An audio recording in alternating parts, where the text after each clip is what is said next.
দয়া করে সবার কাছে অনুরোধ, প্রত্যেকে হাতে ধরা মোবাইলগুলো বন্ধ করে ফেলেন। হাতে মোবাইল ধরে রেখে ভিডিও বা রেকর্ড করবেন না, আমি নিষেধ করলাম। এতে আপনার ভালো হবে। মূলত আসলে নিজের জন্য কিছু শোনা উচিত, যেন সরাসরি আমার দিলেই ঢোকে। মাঝখানে মোবাইল এটা ধরে রাখলে দিলে ঢোকে না, দিলে জমে না। মনে করেন প্রতিনিয়ত মাহফিল হয়, একজনের পর একজন বক্তা উঠে নামে, একজন আসে আর একজন যায়। আসলে এটা তো মূল বিষয় না। মূল বিষয় হলো আমি কিছু গ্রহণ করলাম কিনা। কোরআনুল কারীমের মধ্যে আছে, আল্লাহ তাআলা বলছেন, আমি আল্লাহ তাআলা আমার সুস্পষ্ট আয়াত আমি নাজিল করেছি কোরআনের মাধ্যমে। কেন? তো আল্লাহ তাআলা নিজে বলছেন, লাআল্লাকুম তাযাক্কারুন। আল্লাহ তাআলা বলছেন, কেন আমি কোরআন নাজিল করলাম?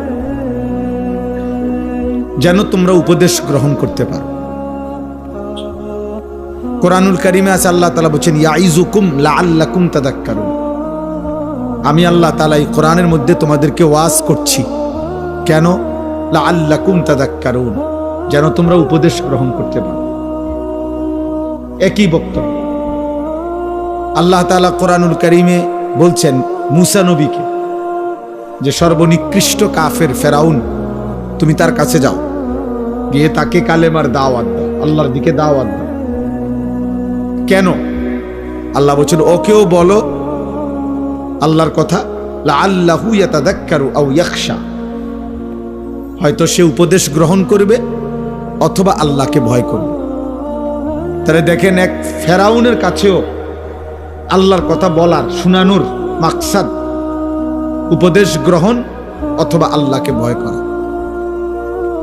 তাহলে আমরা মুসলমানের কাছে ওয়াজের মাকসাদ কি হবে? তাহলে উপদেশ গ্রহণ, আল্লাহর ভয়, আখিরাতের ফিকির।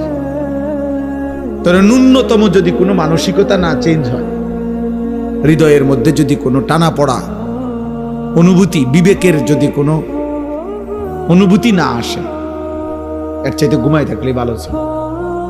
এখন তো স্বাভাবিকভাবে ঘুমের টাইম, রাত্র যত ঘুমের টাইম, রাত্র মানে ঘুমের জন্য।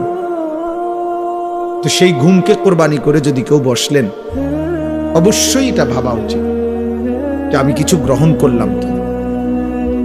আমি এটা প্রত্যেক দিন বলি, এটা মূল মাকসাদ। এই প্রদর্শন, লৌকিকতা, হুঙ্কার, ঝংকার, সুর, টান, এগুলো তেমন কিছু না। কারো সুরেও কিছু আইয়ে যায় না, কারো সুর না থাকলেও কিছু আইয়ে যায়। এটা কেমন কিছু না। মূল বিবেচ্য বিষয় হলো আমি কিছু গ্রহণ করলাম কিনা। হাদিসের মধ্যে আছে, সাহাবায়ে কেরাম বর্ণনা করেছেন, নবীজি সাল্লাল্লাহু আলাইহি সাল্লামের সামনে যখন আমরা ওয়াজ শুনতাম, তিনি যখন আমাদেরকে ওয়াজ করতেন, জারাফাত মিনহাল উয়ুন ওয়া ওয়াজিলাত মিনহাল কুলুব, আমাদের চোখ থেকে অঝরে পানি ঝরত আর আমাদের অন্তরগুলো আল্লাহর ভয়ে কাঁপতে শুরু করত। তাইলে ওয়াজের পরে প্রতিক্রিয়া কি হতো? সাহাবী বলছে, চোখ ভিজে যেত, অন্তর কি আল্লাহর ভয়ে কাঁপত। সাহাবী বর্ণনা করছেন, আব্দুল্লাহ ইবনে ওমর রাদিয়াল্লাহু তাআলা আনহুমা, নবীজির সামনে আমরা যখন ওয়াজ শুনতাম, এতটা মনোযোগী হতাম, এতটাই স্থির থাকতাম যে মনে হইতো যেন আমাদের মাথা শরীর থেকে আলাদা করে রেখে দিছে। মানে মাথা থাকলে না নড়তো ছুটতো, মাথায় নাই, এত স্থির থাকতাম।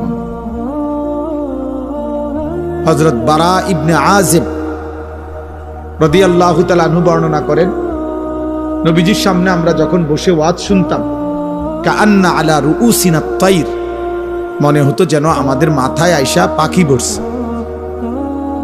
মানে আমরা তো নড়াচড়া করতাম না, যার ফলে স্থির বসে থাকার কারণে মনে হতো যেন আমাদের মাথায়, কাঁধে পাখি বসছে এসে।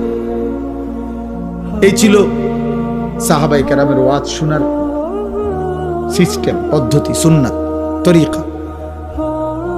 এই জন্য বাপ, এটা জরুরি। প্রতিনিয়ত আলহামদুলিল্লাহ বয়ান হয়, বছরে 52 সপ্তাহ